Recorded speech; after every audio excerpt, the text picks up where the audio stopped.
fundraisers, I'm Dawn Lego. It's time to buckle up for a new episode of Raise Nation Radio, the one and only podcast made to inspire fundraisers like you to continue making impact in our communities, building better tomorrows, and exchanging ideas.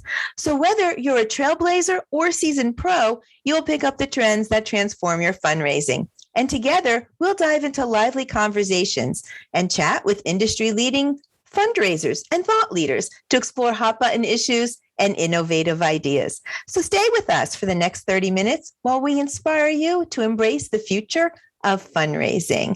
I have a wonderful guest today. Hello, all you fearless fundraisers. If this is your first time here, welcome, welcome, welcome. We stream on 11 podcast channels and on demand at onecause.com. If you're returning, we love to have you back. And this is a very wonderful and inspiring episode. We have the pleasure of, in the house, Jackie Jordan Welker, who's the Senior Director of Marketing and Communications, very important job, at Make-A-Wish Eastern North Carolina. So we're going to talk about wishes come true. Hi, Jackie. How are you? Thanks for joining us on Raise Nation Radio. Hi, Dawn. Oh, it's so great to be here. I've heard so many wonderful things about you and this podcast. I'm just thrilled to be here today let's talk wishes, right? Let's have some fun. Let's do that. Yeah. Well, we have a great fearless fundraising audience that I think would love to start just getting to know you a little bit better. We get what you do. Senior Director, Marketing Communications, probably a big job there. But you get it, because some days I don't. I'll tell you what. Well, let's get the 411 on. And you know what? Somebody the other day told me like I was dating myself by calling it the 411. So I don't know what the new jargon is supposed to be, but we want to get to know you a little bit better. Let our audience get to know you a little better. So tell us about you personally, professionally, anything you want to share. Well, I followed you on 411, so I guess we're in the same age demo. So we're good. We're talking the same language. So yes, I am the Senior Director of Marketing and Communications for the Eastern North Carolina chapter of Make-A-Wish. Prior to joining the organization as staff 5 years ago, I worked as a volunteer and did a lot of different roles. My previous career was in radio broadcasting. So I worked as a radio personality. The pressure's on. I was a radio personality for 15 years, and I actually emceed quite a few events for Make-A-Wish and other nonprofits. So it was really something that was a part of my passion for that career, was the impact you can have in the community and seeing firsthand the fundraising being done by all of these different organizations, how they engaged with their donors, how they brought people into their mission. I got to see that kind of firsthand, standing on their stages and interviewing them before, spreading the word for them about their events. So it was really kind of something that spoke to my passion. I was able to transition that, as I mentioned, about 5 years ago, to a career opportunity with Make-A-Wish. They had an opening and I was interested, and it has continued on. It was meant to be. Yeah. It was like part of your DNA. Do you still take the stage for Make-A-Wish? I do, actually. Just Saturday night, we had our return to our Wish Ball event, and I got to be the MC. So that was very fun. It was wonderful to be back kind of on that side of things. But what's also interesting is I have all of those years of stage event experience that I can call back on for building engaging programs and mission-focused messaging for events for our organization. So I really feel like it's a very unique and valuable thing I bring to the table for our organization. For sure. I mean, I completely get that, that skill set, that transferable skill, and how it must be so impactful to the organization, because you were actually a spectator. So you were able to receive the information and know how it connected with you, engaged with you, motivated you. And really, that's what we're doing in the nonprofit space, where we're talking about our stories, our impact, and we're working really hard to engage the audience, to convert them to donate so we can keep our missions moving forward. So good for you. They're lucky to have you. Oh, and thank you. I'm excited to jump in. It was interesting because that's how I got introduced to One Cause.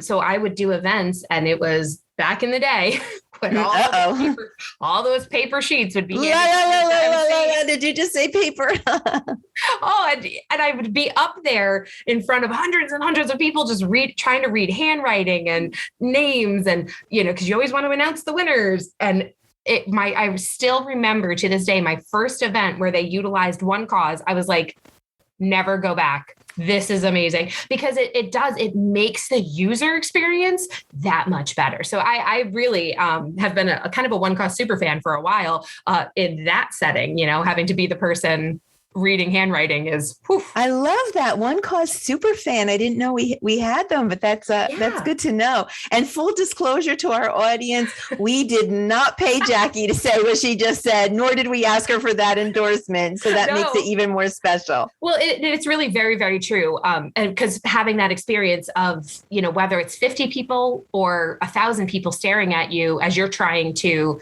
decipher handwriting, I mean, it's like sweat inducing, like you're for sure trying to get this name right and trying to figure out they won the right thing. And sometimes there's hundreds of packages, and the software really just made it it's a game changer. It really makes it a completely different user experience. Well, thank you for saying that. And, when you're on stage, a half a second feels like 10 minutes. You start to sweat and you're like, oh, give me the information. It's nerve-wracking. But let's turn our focus to Make-A-Wish. Certainly a household name for sure. We have the pleasure to work with so many different chapters across the nation. And we love the mission. In fact, it was every year One Cause hosts, along with so many other indie tech-based organizations, something that's called Indie Tech Gives. And, just a brief, Cliff Notes version, it's Indiana-based tech companies that each raise money in a peer-to-peer fashion for their chosen mission, their whatever cause that they're aligned to. And we kind of get into some friendly, competition, who can raise the most, and then within our own teams. Anyway, long story short, Indie Tech Gives is, going on right now. We have another 4 weeks, I think, of fundraising, and our chosen charity is Make-A-Wish Foundation this year. It changes every year. So we're very proud to work with the entire organization and Make-A-Wish Foundation. However, it is a household name, but does everyone really know? I mean, we grant wishes. Well, what do we really do? What is the mission of Make-A-Wish? Let's hear it directly from you. As a marketing director, I probably should have this down pretty well. I would think so. And I appreciate that very much. We're grateful for our partnership with One Cause in this Indie Tech Gives campaign period, because it does help spread the awareness of our mission. So Make-A-Wish was founded 42 years ago in 1980. Oh, I didn't know that. Yes, it's a big. So 2020 was supposed to be our big 40th anniversary. So thanks, COVID. Added to the list of COVID things we can blame. So when we were founded in 1980, there was a little boy, his name was Chris Grecius, and he was diagnosed with leukemia. And at the time, the medical advancements were just not where they are today. And so it didn't look like Chris was going to be able to conquer this as we see children today being able to.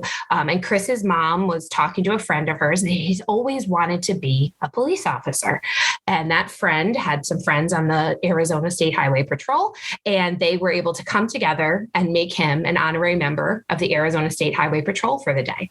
He had a uniform made for him. He had his own badge, hat. This group of people came together out of a shared compassion for what this family was going through.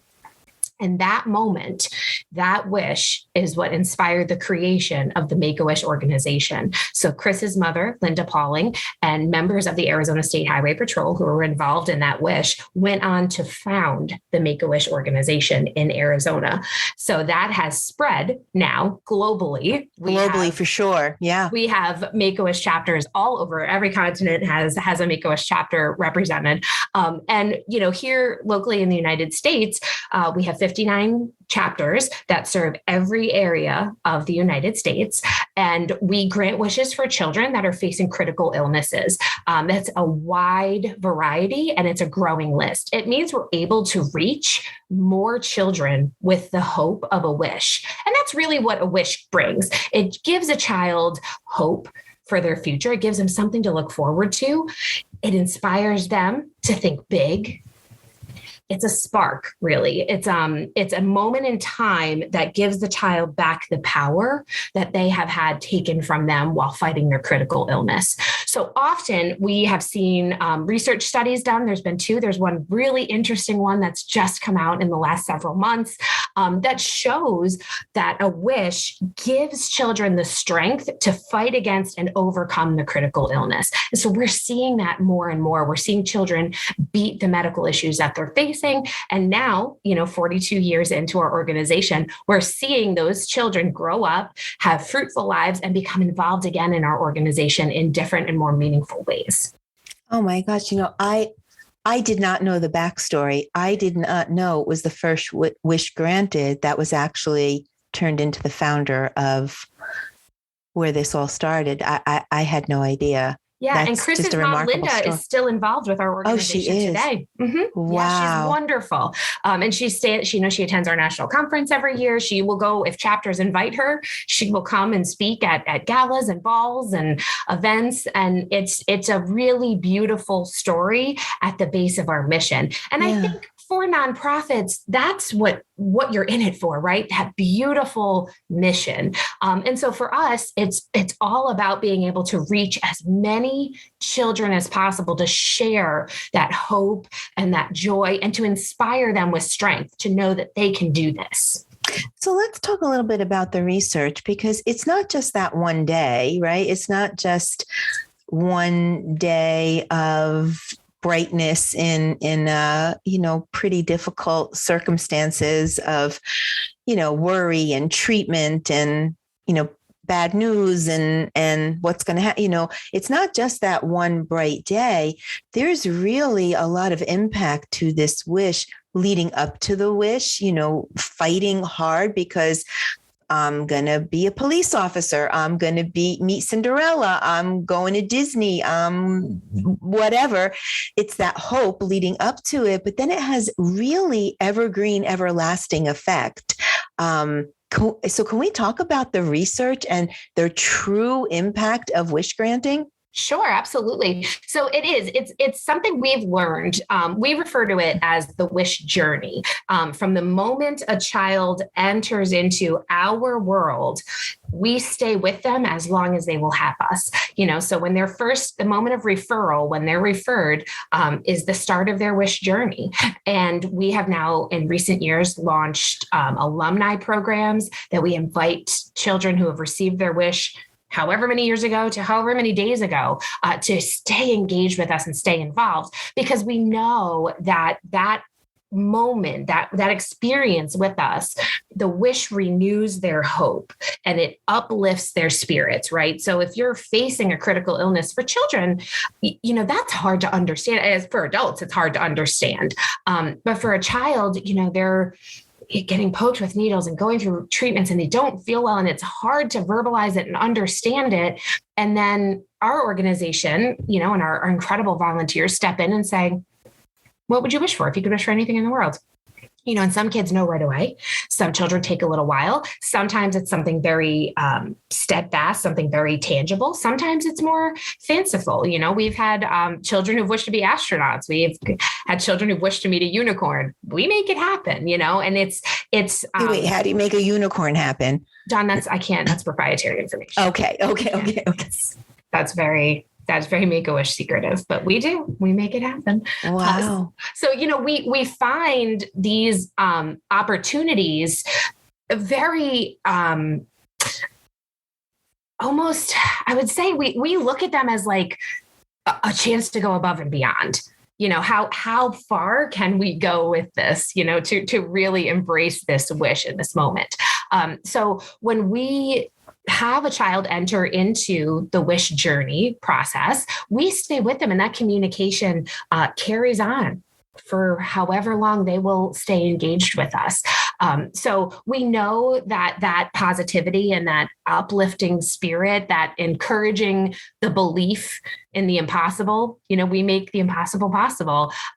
It shows children where they can go and what they can wish for. So it's really something that we focus on. And our recent medical impact study has, we've surveyed thousands of wish kids and families from over the years to really say, where is this? What is it? And we have heard time and time again, they remember every detail from that, or there's a specific moment, and it almost marks a turning point for them, for the family and for the child.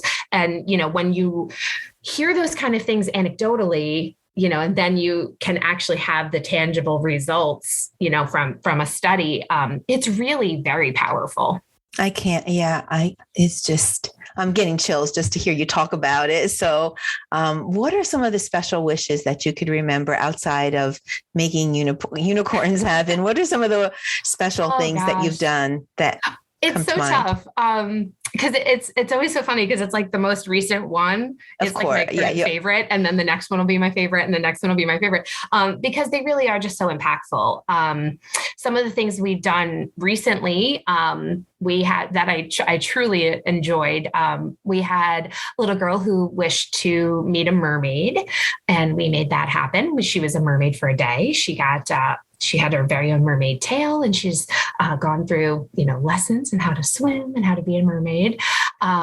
We have built some absolutely incredible custom play sets for children, where taking in any needs that they may have, accessibility wise, or just their wildest dreams. The companies we work with are incredible. Do they have like limitations, or what is the process? So they're either self-nominated or someone nominates them. So you go through the application process. Yeah. I'm sure there's and now that it lands on somebody's desk there in Eastern North Carolina, the journey starts.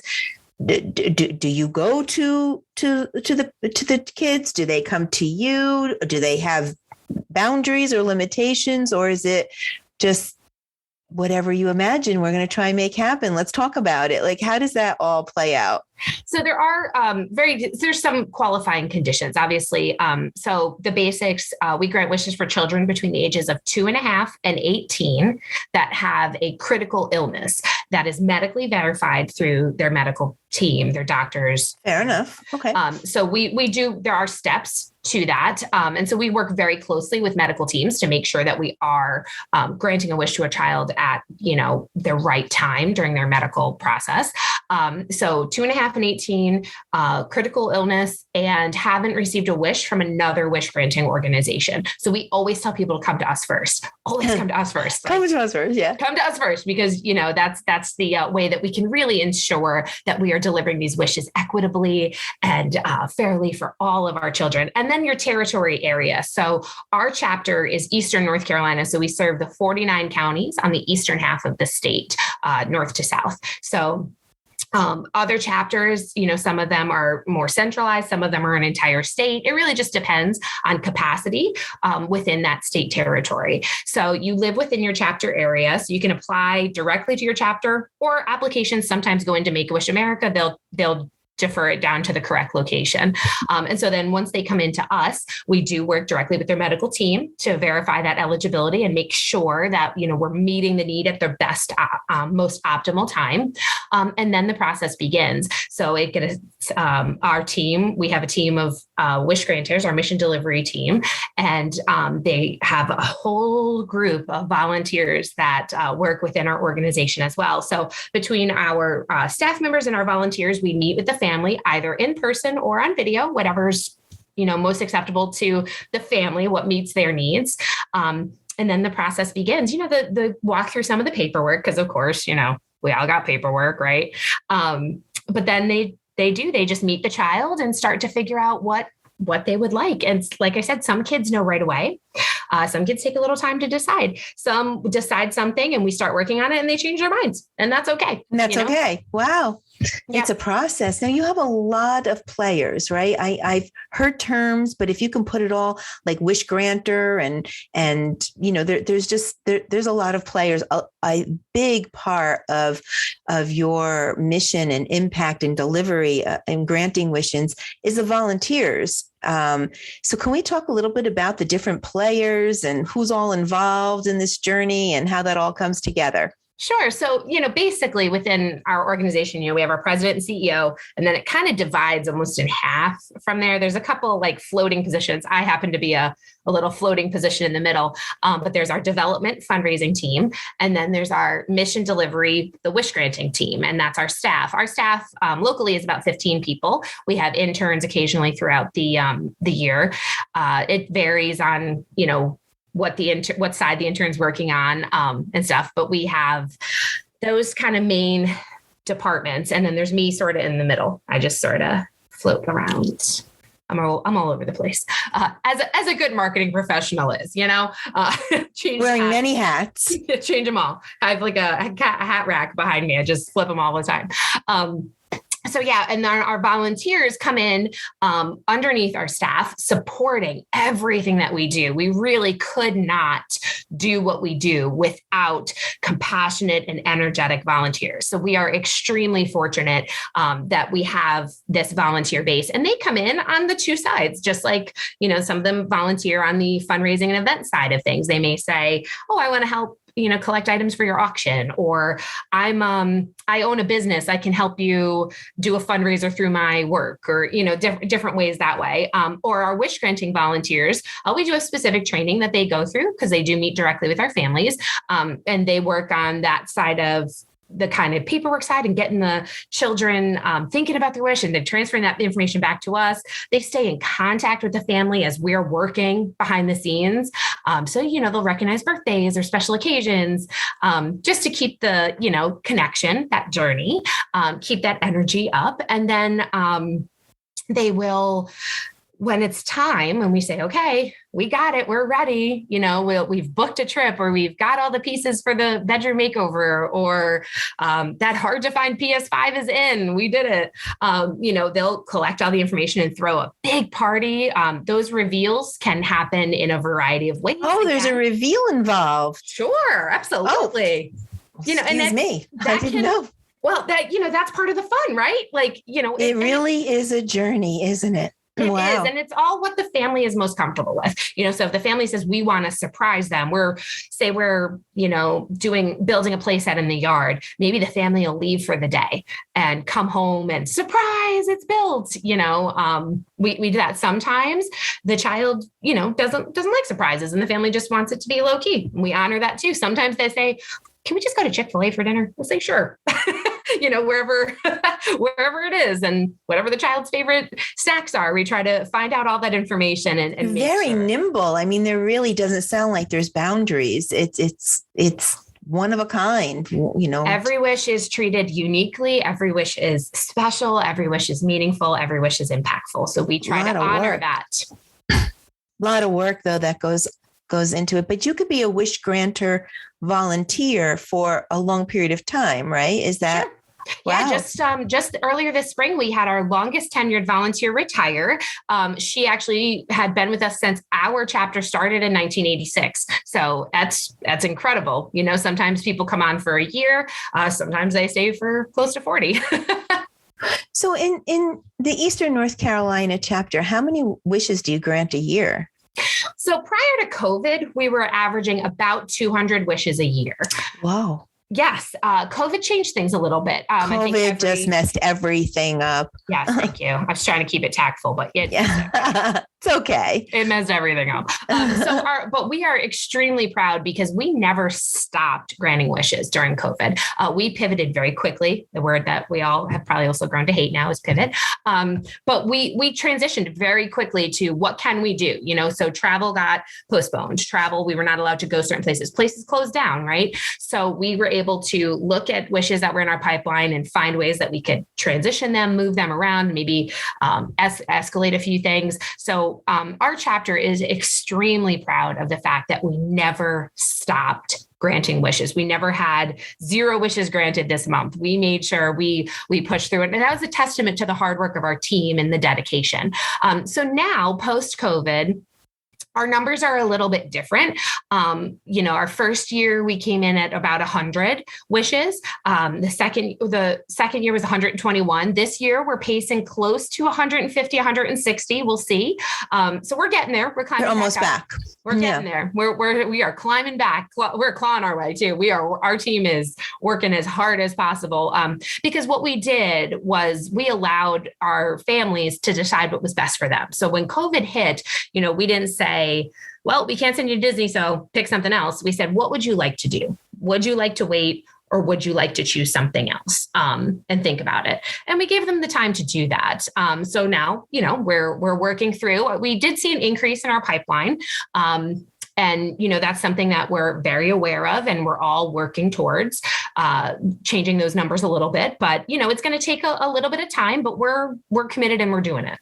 Wow. Good for you. I mean, it sounds like you bounced back.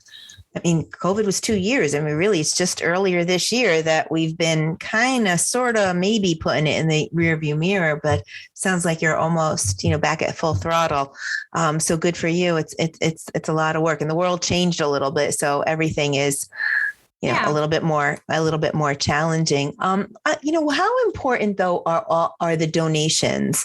Not just monetary donations, because you're fundraisers at heart, of course, right? That's why we're, inspiring, fearless fundraisers on this podcast. But what about like the tangible donations, the airlines, the points, the hotel, costumes, the other organizations just working in collaboration with you?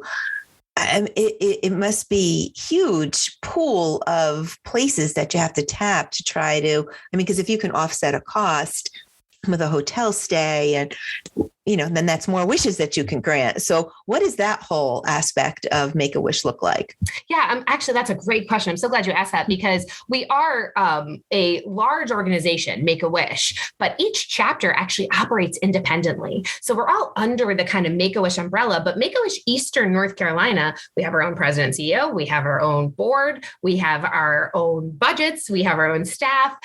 So there is not a giant just funnel of money coming in to grant wishes. It all has to be done locally within your chapter area. So there are some national partners that work with Make-A-Wish America that benefit the chapters. But for our day-to-day, everything is generated locally within your chapter area. Oh, wow. Okay. So in the United States, 59 chapters all running their own missions. And we're really, really fortunate to have the brand recognition and the kind of federated model that we have, because Make-A-Wish America is able to work with some of those really large partners like Disney, Macy's, GameStop, some of these really big organizations. So they're able to manage those relationships and kind of transfer things down to the chapters as needed, as is most efficient to kind of help assist the chapters in what you're doing. But locally, we're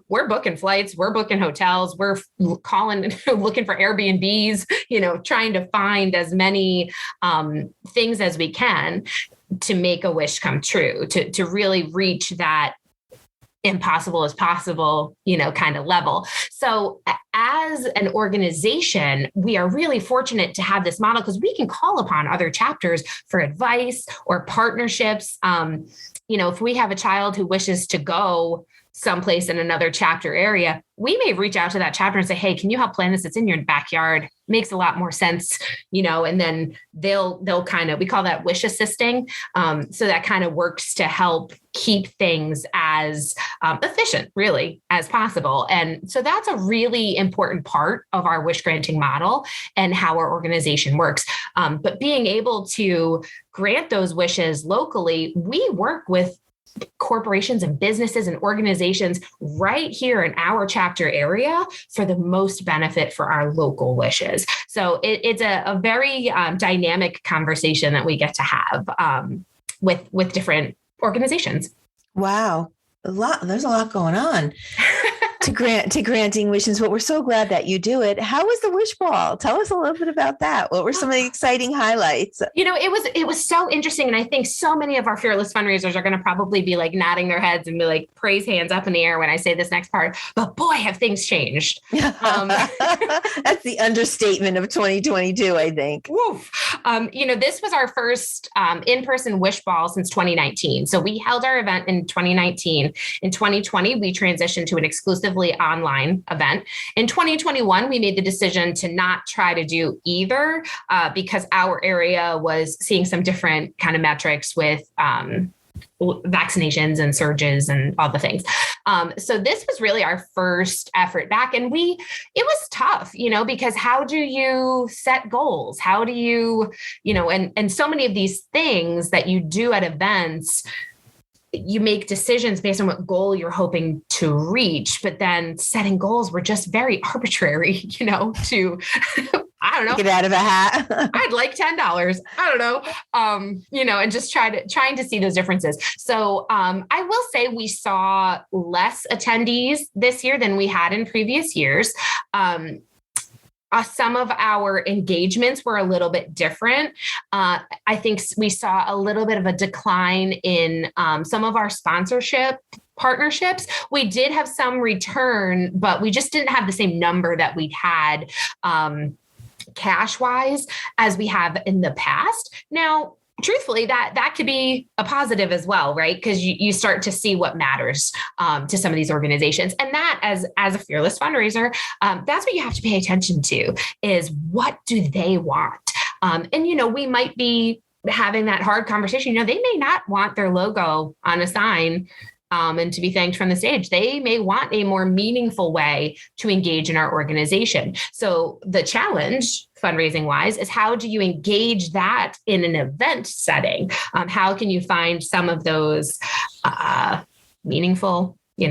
Yeah, it's the number one rule really in any type of sponsorship is asking the sponsor what's important to you. Yeah. We all have to hit our whiteboards and, start typing out some type of prospectus, the half-page ad and a program guide and, but it should be considered a jumping off point to open a conversation with the sponsor and asking them.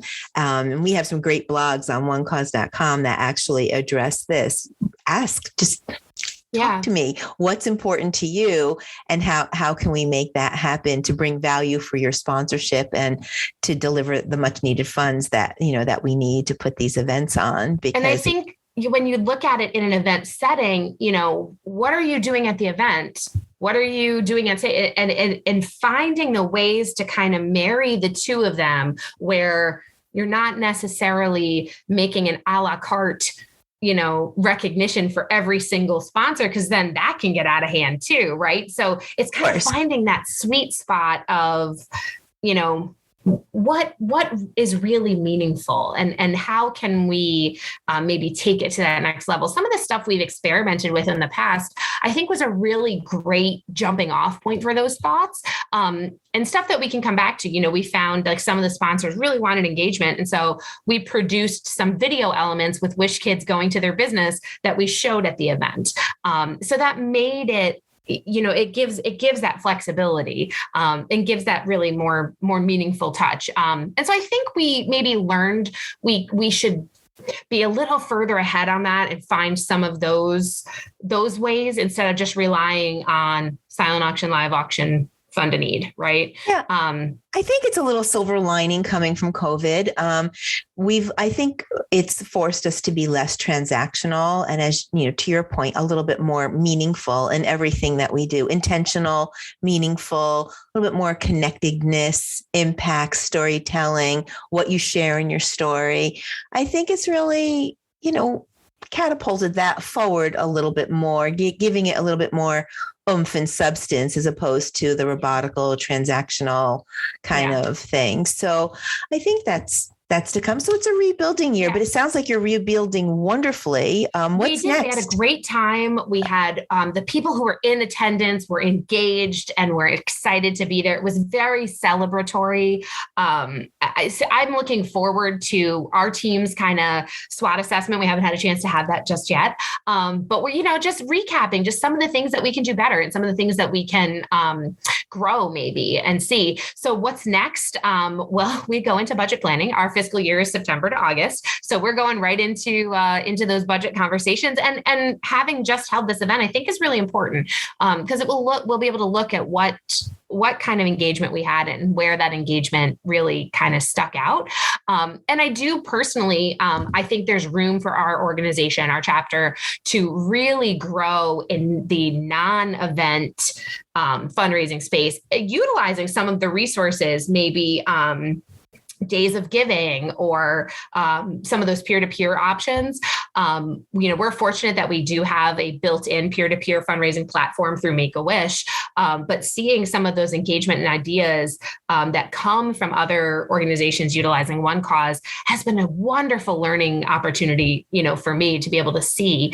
But I think there's more room to grow and add non-event opportunities. We experimented with something around Giving Tuesday a year ago that we have some potential to grow that.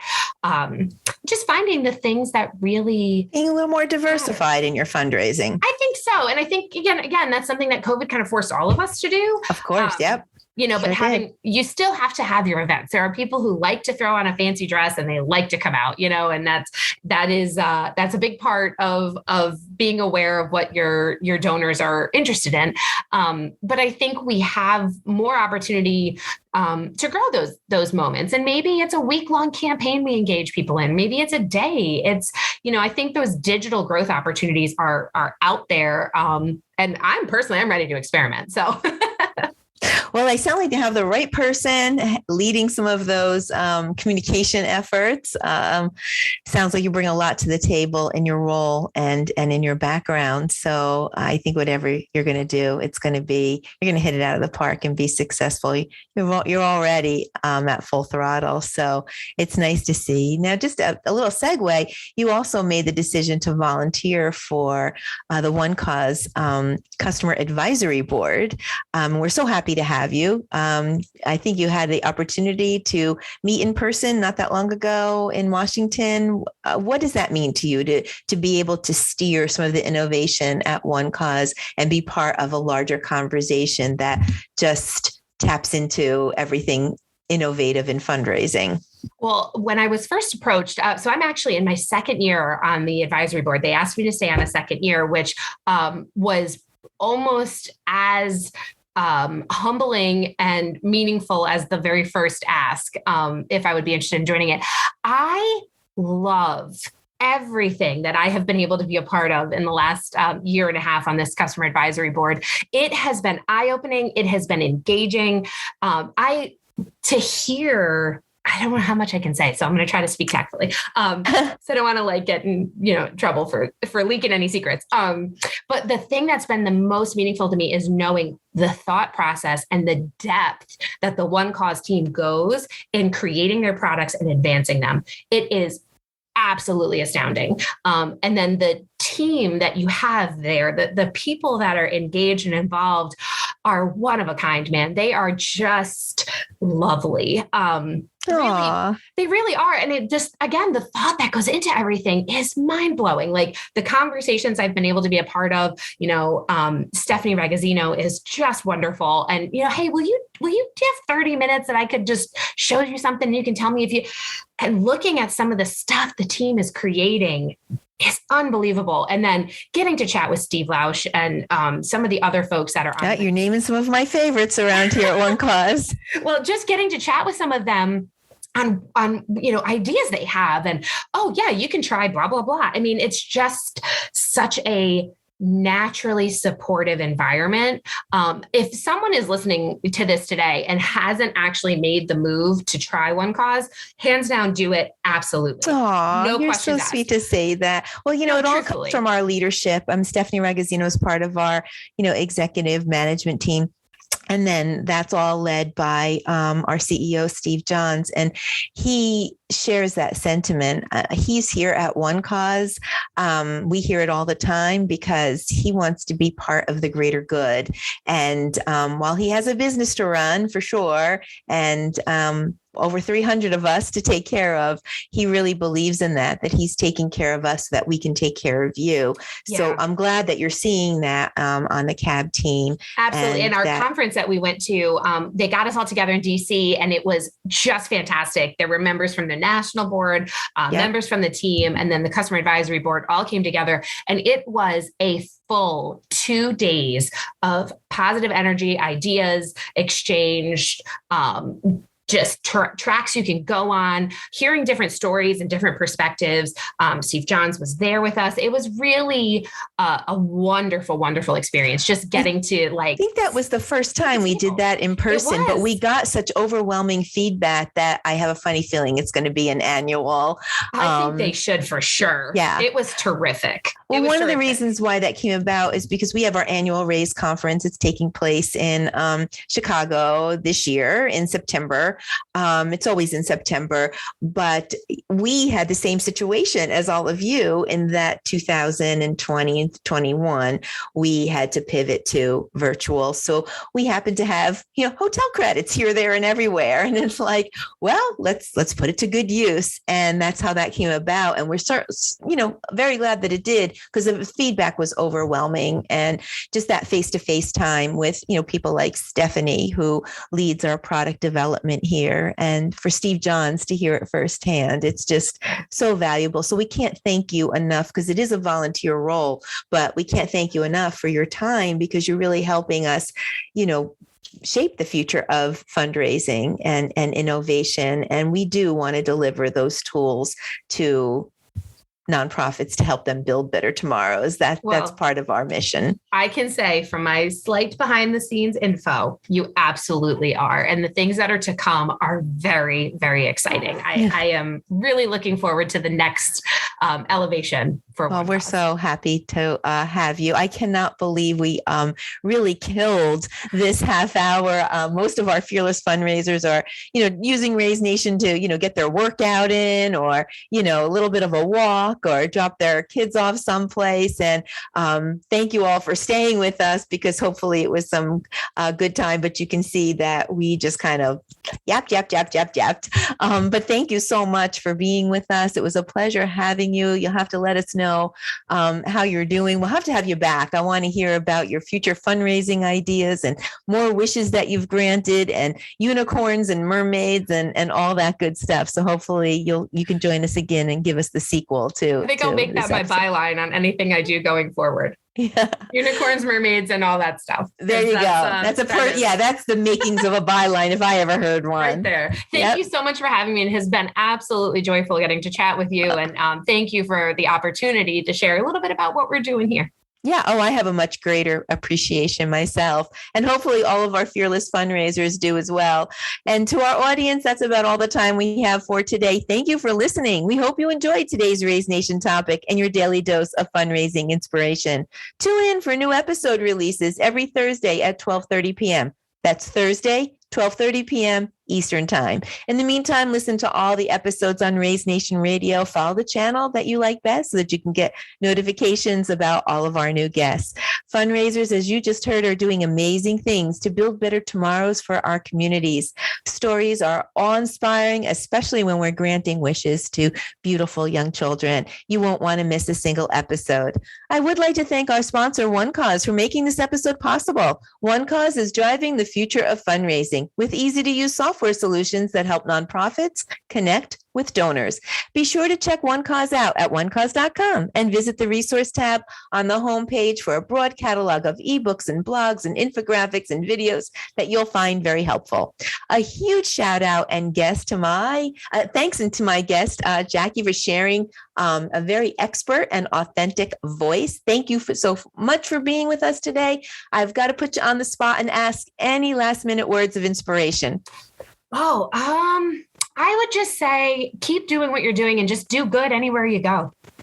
Do good anywhere you go. I love that. Thank you so much. Well, I know we're going to be seeing a lot of you. Thank you again for just sharing more and helping me understand, and hopefully our audience, and of course for your service on our customer advisory board.